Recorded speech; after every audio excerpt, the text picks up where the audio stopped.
지난주에 성령 강림 주일이었습니다. 성령 강림 주일은 교회가 탄생하는 의미를 갖고 있으니까 오늘 이 시간에는 교회의 영광이 어떤 의미를 우리에게 주는가, 교회가 어떤 삶을 우리에게 부여하시고 또 교회를 통해서 우리가 경험하는 영광스러움은 어떤 것인가를 말씀을 통해서 보겠습니다. 지난 주일날 성령 강림 때 성령이 강림하자 첫 번째 나타나는 증거가 언어가 변화했습니다. 입술이 변화해서 과거에 쓰던 언어들을 접고 하나님이 주신 생명의 언어, 천국의 방언의 언어, 하나님의 언어를 사용함으로 사람을 살리고 생명을 살리는 일을 우리가 하게 되었다. 그리고 우리를 진리 가운데로 성령이 인도하심으로 과거에 방황하던 세상에 속된 것들, 잘못된 우리의 사상과 철학들을 접고 하나님이 진리로 우리를 인도해 주셔서 하나님의 천국으로 인도하시는 역할을 성령이 하셨다고 했습니다. 그러면 우리의 성령이 우리에게 임할 때 나타나는 증거 가운데 언어의 변화, 우리의 말의 변화를 생각하면서 하나님을 향하여 우리 입술이 열려지고 또 높여지는 그런 계기가 되어지기를 바랍니다. 자, 계속적으로 대한항공에서 이루어지는 갑질 때문에 승무원들이 또 그 직원들이 대한항공을 향해서 항의하고 데모를 합니다. 갑질. 그런데 이 데모보다 더 무서운 데모가 어떤 항의였느냐? 그 승무원들이 우리가 오늘부터 일할 때 노 스마일, 웃지 말자. 승객들에게도 서비스할 때 아주 까칠하게, 무표정하게 이렇게 하다 보니까 그 태평양 항공사가 모든 요구 조건을 다 들어주게 되었다는 것입니다. 자, 오늘 우리도 하나님께 항의하고 오셨습니까? 무표정은 하나님께 항의하는 거예요. 자, 하나님이 주신 기쁨을 우리의 예배 가운데 표시하고 또 하나님을 향해서 열린 마음으로 말씀을 보는 시간 되기를 바랍니다. 자, 예수님이 오신 중요한 두 가지의 이유가 있습니다. 어떤 이유 때문에 주님이 오셨겠어요? 생명을 구원하고 영혼을 구원하기 위해서 오신 것이 첫 번째 목적이지요. 예수님이 십자가에 달리심으로 예수의 보혈로 영원한 사망의 길로 가는 영혼들을 천국으로 인도하기 위해서 오셨습니다. 그러면 그 일을 누가 해야 되느냐? 그 일을 하기 위해서 주님이 하신 일이 있는데 교회를 세웠습니다. 내가 내 교회를 세우리니. 누구의 교회를 누가 세워요? 하나님이, 주님이 주님의 교회를 세우는 일이었습니다. 교회를 세워서 무엇하기 위한 것입니까? 예수님이 오신 영혼 구원의 목적을 이루기 위해서 교회를 세웠다는 것입니다. 그래서 영혼 구원하기 위해서 오셨고 교회를 세우기 위해서 오신 것입니다. 그러면서 우리는 하나님을 영접하고 주님 안에 살아갈 때 그 하나님을 우리의 아버지라고 부르십니다. 영혼의 아버지, 우리를 인도하시는 아버지, 영원한 천국으로 인도하시는 전지전능하신 하나님을 우리는 하나님 아버지라고 부릅니다. 그러면은 우리는 어머니가 누굴까? 교회를 어머니라고 칼빈은 이야기를 하고 있는 것입니다. 그래서 칼빈은 내 인생의 어머니는 교회이므로 교회 없이는 구원이었고 교회는 곧 축복의 전당이며 하나님의 영광을 선포하고 그 영광이 우리에게 임하는 하나님의 영광의 처소가 바로 하나님의 전이다.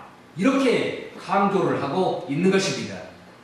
그러면 오늘 우리는 교회의 영광이 어떻게 드러나는가를 우리가 보면서 교회관, 교회를 생각할 때 이런 마음, 이런 자세를 갖고 교회를 섬기고 교회 안에 하나님의 영광이 임하는 것을 오늘 우리의 삶 속에도 경험하는 하나님의 사람들이 되어지기를 바랍니다. 자, 그러면은 교회 영광이 어떤 것인가를 한번 보겠습니다. 첫 번째는 교회의 말씀의 권세의 영광이 임재한다는 하나님의 말씀입니다. 자, 열왕기상으로 한번 다시 펴시고요. 열왕기상 8장을 한번 본문을 한번 보겠습니다. 자, 이 본문은 솔로몬이 성전을 짓고 난 다음에 마지막 어떤 일을 하면서 성전 건축이 완성되어지느냐, 그 모습을 우리에게 보여주고 있는 것입니다. 자, 그 모습이 뭐였어요? 1절에 보니까 이에 솔로몬이 여호와의 언약궤를 다윗성 곧 시온에 메어 올리고자 하여 이스라엘 장로와 모든 지파의 우두머리 곧 이스라엘 자손의 족장들을 예루살렘에 있는 자기에게로 소집하니. 바로 이 말씀은 성전을 다 완성한 다음에 마지막 한 일이 뭐였느냐? 언약궤를 성전 지성소에 모시는 것이었습니다. 자, 과거에 그림을 용의 그림을 그리고 난 다음에 제일 마지막 그리는 점이 뭐예요? 용의 눈을 마지막 그립니다. 그래서 이것을 점정, 활용 점정이라고 표현하는데, 마지막 가장 중요한 부분이 용의 그림에서는 눈이라고 말합니다. 성전을 마지막 완성하고 난 다음에 언약궤를 성전의 지성소에 모시는 것이 바로 성전 건축의 마지막 최후의 절정이었습니다. 그러면서 언약궤를 성전 안에 모시는데, 이 성전 안에 언약궤를 메시는 것을 통해서 오늘 우리는 어떤 하나님의 영광이 교회에 임하는가를 말씀을 통해서 한번 보겠습니다. 자, 성전에 보면은 그 당시에 향단도 있고 등잔도 있고 또 속죄소, 그 다음에 제단, 여러 가지의 성전에 기물들이 있는데, 모든 기물들은 성전의 언약궤를 중심으로 어떤 방향으로 어떻게 설치되어 있는가를 강조해 주고 있는 것입니다. 그러면서 바로 이것은 우리의 기도와 우리의 헌신과 우리의 속죄와 우리의 모든 삶이 언약궤와 연결되어 있다는 것을 강조해 주고 있는 것입니다. 그러므로 완성된 성전의 정중앙에는 언약궤가 배치되어 있는데, 가장 중심에 언약궤가 자리 잡고 있는 것이었습니다. 기도도 하나님의 말씀을 따라서 기도하고, 봉사도 헌신도 언약궤를 중심으로 헌신하며 봉사할 뿐만 아니라 언약궤를 중심으로 예배하고, 하나님의 말씀 중심이 우리의 신앙의 중심이요 교회의 언약궤가 중심에 있다는 사실을 통해서 말씀이 하나님의 영광을 선포하고 그 말씀을 따라 살아갈 때 하나님의 인도하심을 경험하게 한다는 것을 우리에게 가르쳐주고 있는 것입니다. 자, 그러면은 이 언약궤가 어떻게 만들어졌는가 한번 사진을 통해서 한번 보겠습니다. 자, 성전을 짓고 난 다음에 성소와 지성소가 이렇게 딱 나눠졌는데, 여기를 지성소라고 한번 생각해 봅시다. 자, 막이 딱 쳐 있습니다. 그 뒷면에 여기 앉아 있는 부분에 바로 저것이 언약궤입니다.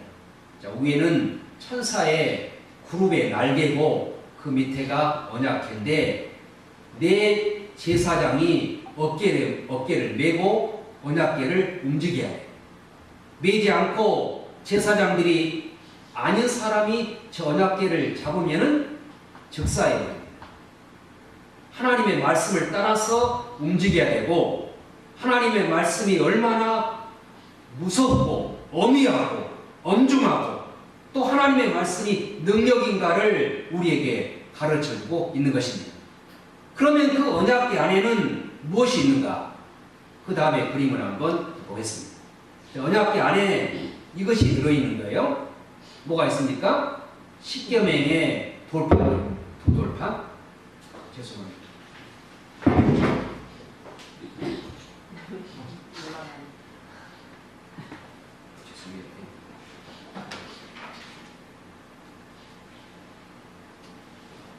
자, 두 돌판이 들어있고 오른쪽에 그릇은 만나를 담은 항아리예요. 그리고 가운데 작대기 같은 거 있죠? 아론의 쌍난 지팡이. 이 세 가지가 언약궤 안에 들어있습니다. 그런데 여기서 중심이 뭐냐? 돌판이에요. 십계명을 시내산에서 모세가 받아서 이 세 가지를 언약궤 안에 넣어라. 그래서 모세가 하나님의 명령에 순종하여 이 세 가지를 넣은 것입니다. 자, 중요한 의미가 있는데 가운데 있는 지팡이가 있죠. 자, 이스라엘은 12지파가 있는데 12지파 가운데 아론은 제사장 레위지파였습니다. 그 당시에 아주 레위지파 제사장에 대해서 항의를 하고 왜 너만 제사장이냐? 우리도 제사장하지. 그래가지고 고라의 일당이 이 모세와 아론에게 항의를 하면서 반항을 해요. 자, 그러면은 너의 지팡이를 또 한번 가져와 봐라. 12지팡이를 딱 내놓는데 하루가 지난 다음에 보니까 아론의 지팡이에서 싹이 나버려요. 싹이 날 뿐만 아니라 꽃이 피어버렸어요. 이것이 가능합니까? 자, 이거는 우리를 우리가 믿지요. 가능한가요? 가능합니까? 믿어집니까? 믿어져요? 믿어야 해요. 하나님이니까 하실 수 있어요. 성경에는 이 엄청난 비밀스러운 신비적인 사건들이 엄청 많아요. 성경에 이런 신비적인 것들을 다 빼버리면은 겉장밖에 안 나요. 오늘 우리도 믿을 뿐만 아니라 과학자이면 과학자일수록 이 비밀의 사실을 믿는 거예요. 꿀꺽 믿어야 돼. 믿어줘야 돼. 하나님이 믿게 해야 믿는 거예요. 아멘. 자, 이 사실을 믿으시기를 바랍니다. 아멘. 다시 한번 우리의 영혼에게 하나님의 진정한 고백을 담아서 주님 믿습니다. 주님은 하실 수 있습니다. 이런 마음으로 아멘 합시다. 이 사실을 믿습니까? 아멘. 아멘. 엄청난 기적이에요. 그리고 난 다음에 옆에는 이제 만나 항아리인데 이스라엘 백성들이 광야를 건널 때 아침 새벽에 가면은 만나를 주시겠다. 농사를 못 지으니까 하나님이 하늘에서 내려주는 양식을 먹고 40년을 산 거예요. 가나안 땅에 들어가니 이제 농사하니까 만나가 딱 그치는 거예요. 놀라운 신비지요. 기적이지요. 성경에는 이런 사건들이 꽉 차 있습니다. 자, 그런데 이 당시에 광야를 거쳐 오다 보니까 어떤 사건이 이루어지느냐? 만나 항아리와 아론의 쌍난 지팡이를 분실해 버렸어요. 자, 11절을 한번 보겠습니다.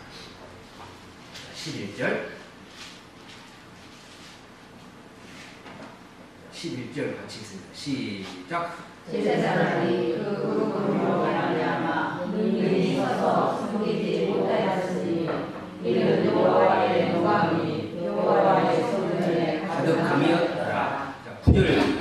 절 더 읽겠습니다. 시작. 그 궤 안에는 두 돌판 외에 아무것도 없으니 이것은 이스라엘 자손이 애굽 땅에서 나온 후 여호와께서 저희와 언약을 맺으실 때 모세가 홀레에서 그 안에 넣은 것이었더라.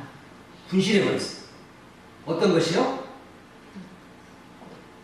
아론의 쌍난 지팡이와 만나 항아리. 자, 이것은 무엇을 상징합니까? 기적을 상징해요. 신비를 상징해요.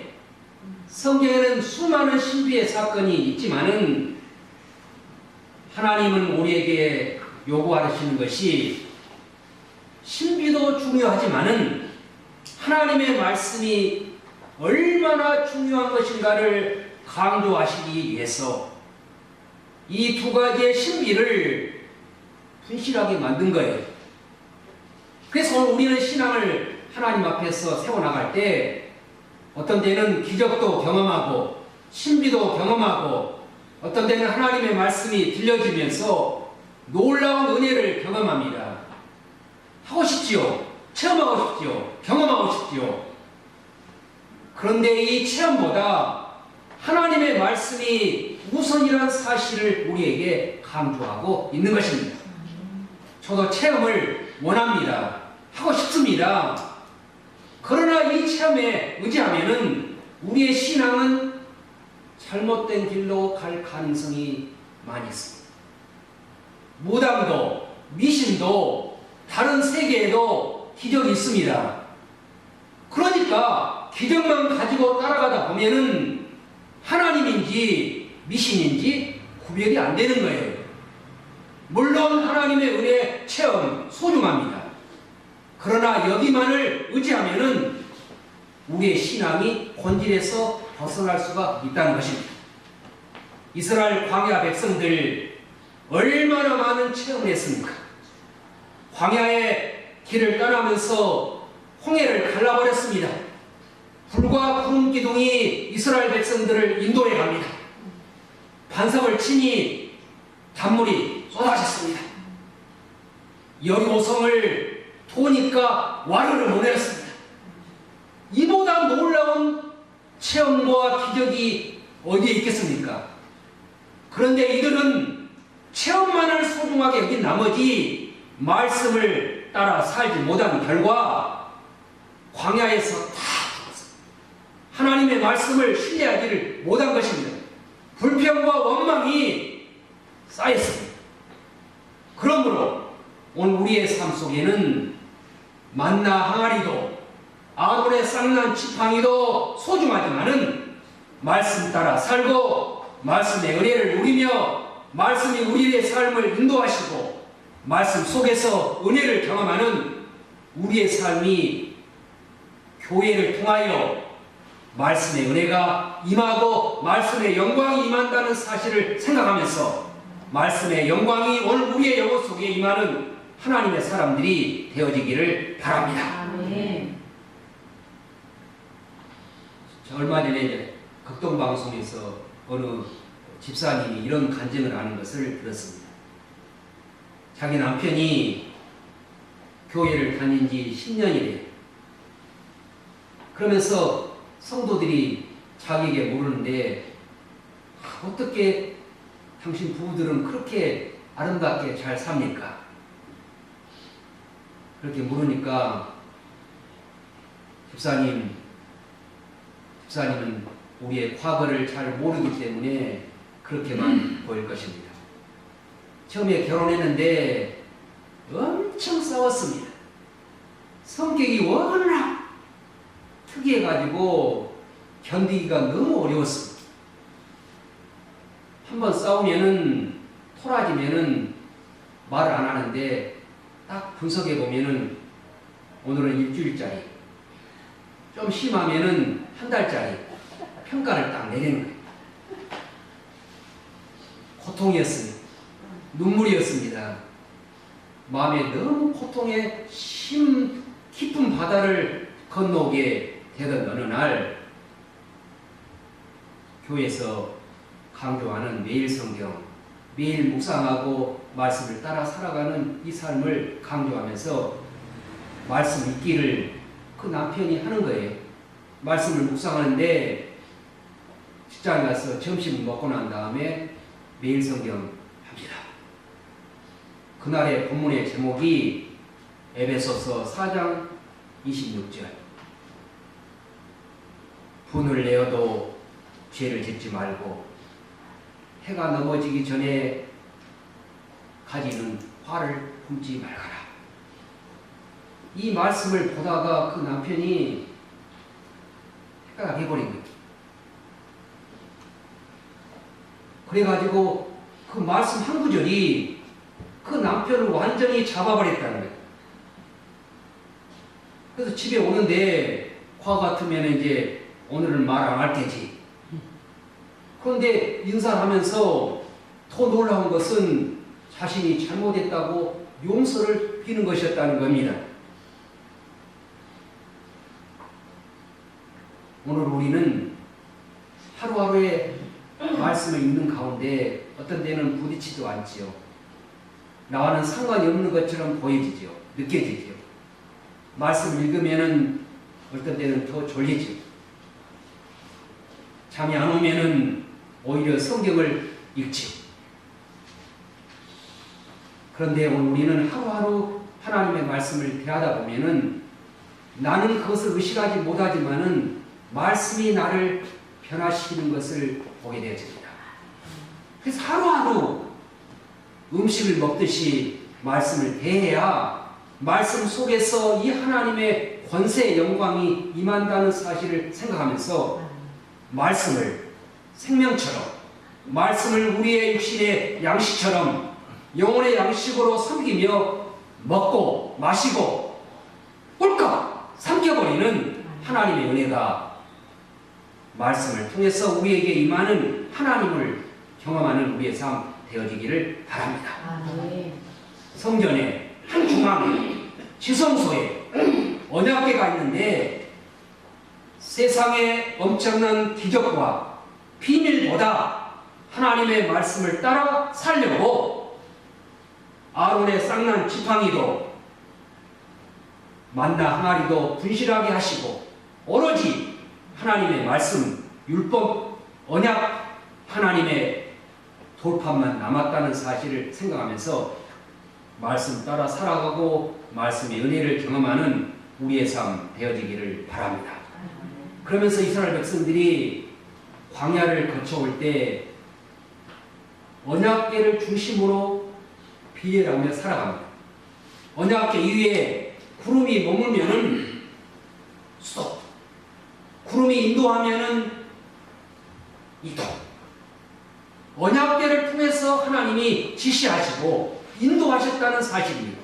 또한 이스라엘 백성들이 전쟁을 할 때 가장 앞에 세우는 것이 누구냐? 언약궤를 세우고 갔을 때 이스라엘 백성들이 백전백승했습니다.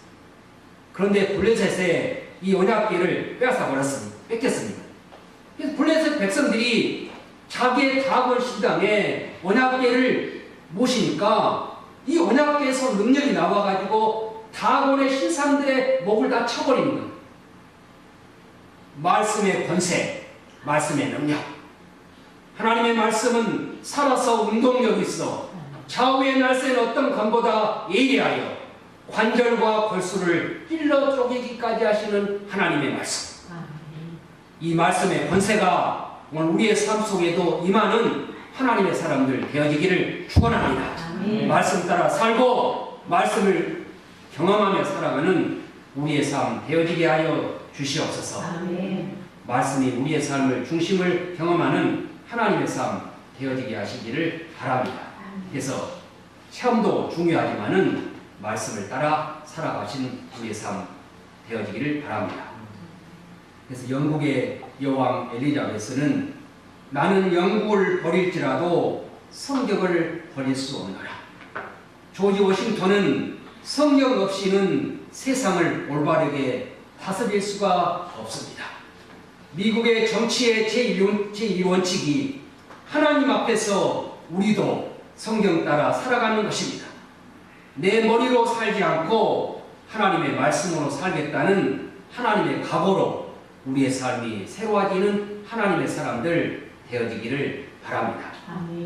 두 번째는 말씀의 은혜를 받은 다음에 하나님의 기도의 능력의 영광이 이 교회를 통해서 임하게 된다는 것을 우리에게 보여주고 있습니다. 자, 33절 한번 보겠습니다. 8장 33절.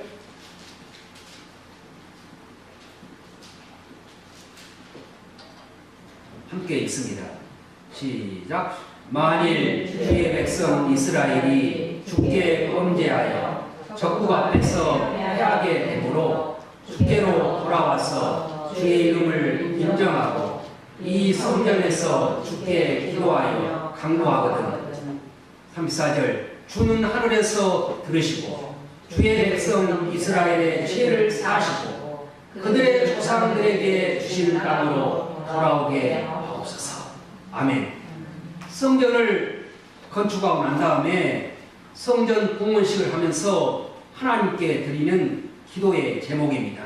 하나님, 우리의 백성이 죄를 범하고 우리가 전쟁을 할 때 하나님 이 성전에서 기도하면은 34절에 주는 하늘에서 들으시고 주의 백성 이스라엘의 죄를 사하시며 우리의 조상들에게 주신 땅으로 돌아오게 하여 주시기를 바랍니다. 이곳을 향하여 드리는 기도를 주님이 응답하여 주시기를 바랍니다. 그래서 유대인들은 성전을 향하여 기도하는 기도의 패턴이 있습니다. 다니엘은 적국의 바벨론의 포로로 잡혀가서 하루에 3번씩 무릎을 꿇고 기도하는데 예루살렘 성전 법궤를 생각하면서 하나님 앞에 기도합니다. 하나님, 이 성전에서 기도하거든 하나님은 기도를 들으시고 하나님의 영광을 응답으로 허락하여 주시기를 바랍니다. 성전은 바로 기도의 응답의 현장이었습니다. 하나님의 기도의 응답을 성전을 통해서 행하시겠다고 약속하고 있는 것입니다. 그러면서 이 말씀을 누가복음 19장 45절은 연결시키기를 내 집은 만민이 기도하는 집이 되리라고 하나님 주님은 우리에게 약속하고 있는 것입니다. 그러면서 교회가 기도할 때 하나님의 기도의 응답은 드러나게 하시며 하나님의 영광이 기도를 통해서 임하게 된다는 사실을 솔로몬이 우리에게 보이시며 주님은 하나님의 전을 기도하는 집으로 만들라고 강조해주고 있는 것입니다. 자세는 어떤 자세인가를 22절에 말씀하시는데 22절을 한번 보겠습니다. 기도하는데 어디서 기도했느냐? 22절 솔로몬이 여호와의 제단 앞에서 이스라엘의 온 회중과 마주서서 하늘을 향하여 손을 펴고 기도하는데 어디서 기도했습니까?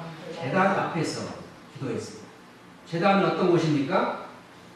제사하기에서 동물을 잡는 곳이 바로 제단이었습니다. 그러므로 이 제단은 예수님의 보혈을 상징하는 피가 흐르는 곳입니다. 그러므로 이 제단에서 기도했다는 것은 우리가 기도할 때 예수님의 보혈을 의지하여 기도하고 예수님의 보혈 때문에 용서를 받고 예수님의 보혈이 곧 하나님의 응답을 가져오시고 제단 앞에서 기도할 때 성전의 제단 앞에서 기도할 때 하나님은 우리의 기도를 들으시고 적국에서 우리의 포로를 돌아오게 하시며 우리의 죄를 용서하시고 우리의 기도의 제목을 이 보혈을 통하여 응답하여 주시기를 바랍니다.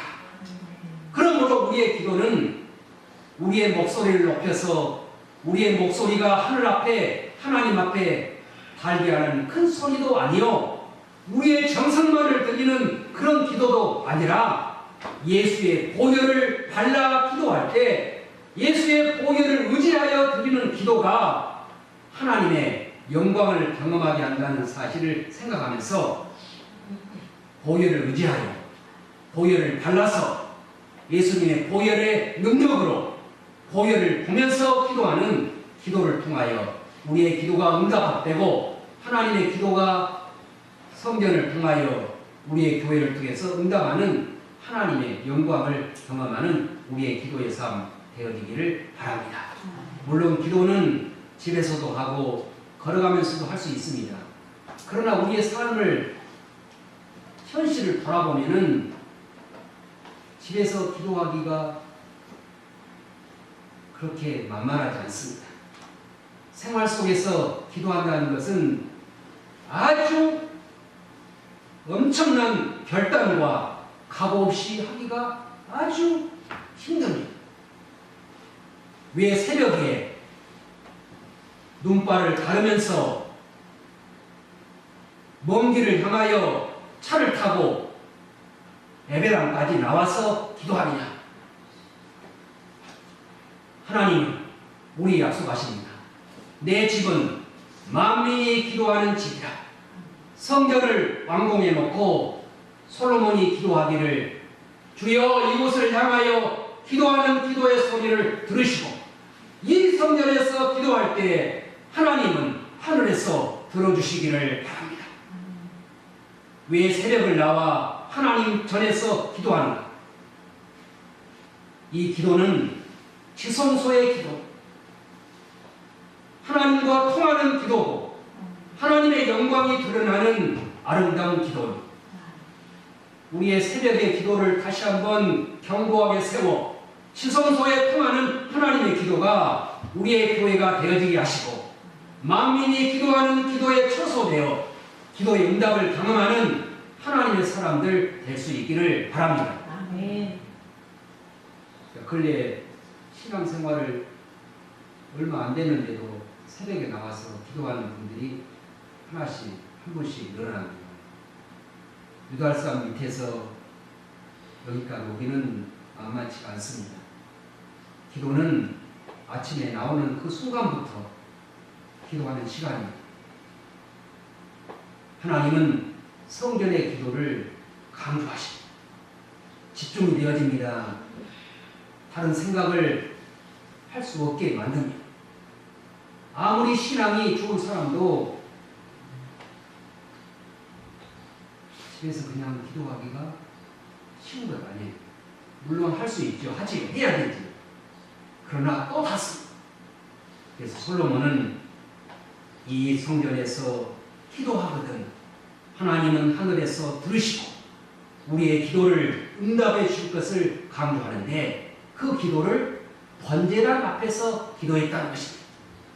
물론 우리의 정성도 소중합니다.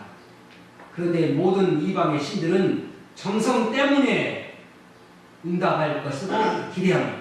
그러나 우리의 정성도 소중하지만은 예수의 보혈이 우리의 기도의 표대가 되어지고 보혈을 통해서 드리는 기도가 하나님의 응답받는 기도라는 사실을 생각하면서 예수님의 피를 받고 예수님의 보혈을 의지하고 내 공로가 아니라 예수님의 공로로 드리는 이 기도를 하나님이 응답하신다는 사실을 생각하면서 보혈의 기도, 번제단의 기도, 지성소의 기도가 드려져 하나님의 놀라운 기도 응답의 영광을 성전을 통해서 경험하는 우리의 삶 되어지게 하시기를 바랍니다. 세 번째 영광은 하나님의 놀라운 헌신이 기둥에 새겨지는 영광을 우리에게 주신다는 하나님의 영광입니다. 자, 예루살렘 성전에는 두 기둥이 있습니다. 하나의 기둥의 이름은 야긴이고 하나의 기둥은 보아스입니다.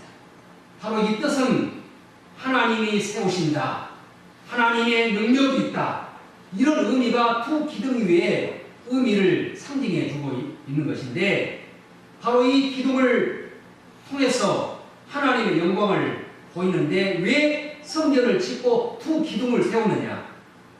자, 이스라엘의 광야의 삶을 생각해 보면은 어떤 생각이 딱 들어옵니까? 구름 기둥, 불 기둥, 두 기둥. 하나님이 세우시고 하나님이 능력이 있다. 그래서 성전을 지을 때 두 기둥을 세우게 된 것입니다. 그런데 이 기둥의 역할은 무엇입니까? 성전의 건물을 지탱하는 역할이 바로 기둥이 하는 것입니다. 모든 헌신과 눈물과 무게와 고통의 모든 무게들을 기둥이 지탱하는 거예요. 그러므로 오늘 우리의 헌신은 하나님의 교회를 향한 아픔도 지탱할 뿐만 아니라 노력과 눈물과 우리의 모든 삶을 기둥이 지탱한다는 사실을 우리에게 보이면서 오늘 우리는 교회에 기둥과 같은 역할을 감당할 것을 기둥을 통해서 우리에게 보여주고 있는 것입니다. 불과 구름 기둥은 또한 무엇입니까? 하나님의 임재의 상징이었고 하나님의 능력의 상징이 바로 불기둥, 구름 기둥이었습니다. 그러면서 이 기둥은 건물의 무게를 지탱하는 이런 일이었기 때문에 건물이 쓰러지는 것을 일으켜 세우고 건물의 모든 무게를 다 지탱하는 것이 기둥이기 때문에 교회의 무게를 오늘 우리의 삶을 통해서 지탱하고 쓰러져가는 사람을 세우는 역할이 오늘 우리가 기둥처럼 감당해야 될 것을 우리에게 강조해 주고 있는 것입니다. 교회 안에는 평범한 교인이 있고 기둥처럼 교회의 무게를 지탱하는 사람이 있습니다. 성경은 기둥과 같은 교인, 기둥과 같은 교회 역할을 하기를 원하고 있습니다. 요한계시록의 2장에 가다 보면은 7교회가 나오는데 7교회 가운데 하나님의 칭찬만 받는 교회가 필라델피아 서머나 교회입니다. 다 책망하고 칭찬도 있었는데 이 필라델피아 교회는 하나님의 칭찬만 있는 아주 칭찬받는 교회의 상징이었습니다. 그런데 이 필라델피아 지역에는 지진이 많이 일어나니까 교회 건물을 지을 때 기둥을 굉장히 튼튼하게 했어요. 그래서 오늘날 다 기둥이 건물이 모내렸는데 2기둥만 남았어요. 오늘 베트남에 터키에 가보면은 그러면서 필라델피아의 교회는 지진이 많아가지고 기둥을 만드는 기술이 아주 중요했습니다. 그래서 기둥은 생존의 절대 조건이었고 어떤 조건에서도 무너지지 않는 하나님의 축복의 상징이 바로 교회였어요. 그러면서 이 교회의 기둥기에 제사장의 역할을 하고 난 다음에는 1년이 지나면은 이제 퇴임할 때 그 기둥에다가 제사장이 풍성하고 헌신한 것들을 기둥에다 기록해요. 이 제사장은 제사의 직분을 감당할 때 이런 충성스러운 일들을 감당했습니다. 헌신과 충성을 기둥에다 다 기록해요. 그러면서 요한계시록에다가 하나님이 천국의 신천신지 새 하늘을 만들고 우리의 모든 삶을 천국으로 인도하면은 그 기둥에다가 우리의 헌신을 기록하시겠다는 하나님의 약속이 있습니다. 바로 그 약속이 우리의 헌신을 기둥에 여기겠다는 하나님의 약속으로 우리에게 보여주고 있는 것입니다. 그래서 계시록 3장 12절에 보면은 새 예루살렘에 충성하고 신실한 자를 이름을 새기겠다. 우리가 충성하면은 그 기둥에다가 천국에 가면 우리의 이름이 새기게 될 것을 기대하면서 하나님의 교회를 충성하고 기둥처럼 떠받치고 무게를 견디고 넘어지는 사람들을 세우고 하는 이 역할을 기둥처럼 할 것을 우리에게 강조하시므로 하나님의 교회에 충성하는 사람은 그 헌신을 기둥에다 새기겠다는 하나님의 영광스러움이 있으니 오늘 우리가 하는 헌신은 하나님이 다 기억하고 계시다는 사건입니다. 그동안 장봉익 권사님께서 따님 집에 있다가 오랫동안 우리 교회에 나오지 못했어요. 권사님이 없어가지고 제가 물도 못 마셨어요. 어떤 데는 권사님이 한겨울에 그렇게 막 영하 막 15도, 17도 나갈 때도 냉장고에다가 생수 넣었다가 그 생수를 새벽에 가져오신 그 생수 한 모금 마시면은 정신이 바짝 들어요. 생각해 보니까 목사님 정신 차리시오. 그래가지고 그 생수를 새벽부터 가져오시지 않았는가. 냉수 한 그릇도 하나님의 교회를 위하여, 하나님의 사람들을 위하여 하는 헌신은 하나님이 다 기억하고 계신다는 사실 아니겠습니까? 그래서 우리의 헌신을 하나님 앞에 드릴 때 신실한 헌신, 주님만이 기억하시는 헌신, 이런 헌신을 하나님 앞에 드려 주님의 영광이 우리의 삶 속에도 헌신으로 기둥에 새겨지는 하나님의 영광을 경험하는 우리의 삶이 되기를 바랍니다.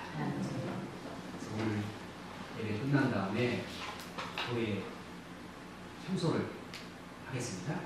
여름 준비도 하시고 하는데 우리의 마음과 정성을 다해서 한번 하면은 주님이 그 헌신을 받으시고 기뻐하시고 주님의 영광을 향하여 우리의 이름이 기둥에 새겨질 것을 신뢰하면서 교회의 영광, 하나님의 영광이라는 사실을 의지하면서 오늘 또 주님 앞에 헌신하는 우리의 삶 되어지게 하시기를 바랍니다.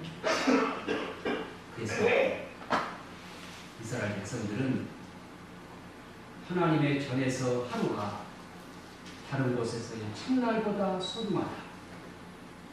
그래서 나는 성전 문지기로 살기를 원합니다.